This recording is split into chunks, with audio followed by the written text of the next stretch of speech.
Mga kapuso, sumuko na sa mga otoridad ang driver na sangkot sa nahulikam na gas and run kamakailan sa Quezon City. Ang kanyang dahilan sa pagtutok ni James Agustin.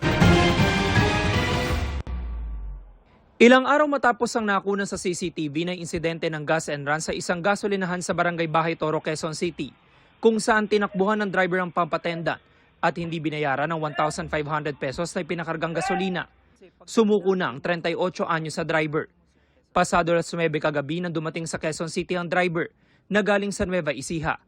Hinikayat daw siya ng kanyang nanay at asawa na makipagtulungan sa mga otoridad. Tatakot po ako kasi hindi ko naman po talaga intention na tumakbo, sir. Opo, bakit niyo ba nagawa yun, sir? Natataranta po ako eh. Kasi po, naaway po ako nung wife ko dahil nagko-call nga po sa akin dahil po yung anak ko may hika po kaya medyo tuliro po ako eh. Kaya hindi ko na rin po naisip kung na-scan ba yun or hindi na-scan eh. Diretso po ako, nagmamadali po ako. Unang nakipag-ugnayan sa Holy Spirit Police Station ng driver. I-turn over naman siya sa Project 6 Police Station na nakakasakop sa pinangyarihan ng insidente.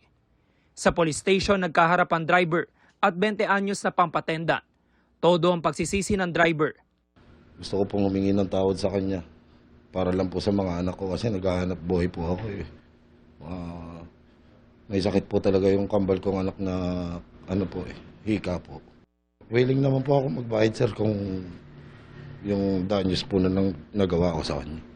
Desidido naman ang pampatendant na sampahan ng reklamong estafa ang driver. Itutuloy ko po yung demanda sa kanya.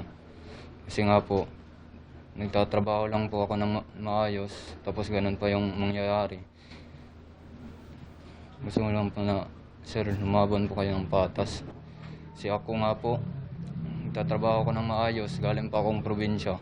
Bago ang nangyaring pagsuko, natukoy ng pulisya sa tulong ng CCTV ang plate number ng kotse na minamaneho ng driver. Doon na pag-alaman kung kanino ito nakarehistro. Dahil na-identify po natin through our coordination with other government agencies like LTO, nakuha po natin yung records niya, nakuha natin yung address niya. Pinuntahan po natin kanina sa Nueva Ecija. Unfortunately nga lang, wala siya doon. However, nakuha natin yung kanyang contact number and tinawagan po natin. And ang maganda po doon, in-express niya ang kanyang intensyon na sumuko. I-impound na muna ng pulisya ang kotse ng driver habang nakalarma ito dahil sa insidente. Bilang konsiderasyon, hindi ibinawas ng pamunuan ng gasolinahan sa sahod ng pump attendant ang hindi nabayarang 1,500 pesos. Nagambagan din ng mga pulis para mabigyan ng tulong ang pump attendant. Nagbigay po ang station ng tulong through ambagan nga ng ating mga personnel para at least man lang makalesen dun sa burden nga na kanyang dinanas. Papasalamat lang po ako sa nag-abot po sa akin ng tulong. James Agustin, Nakatutok, 24 Oras.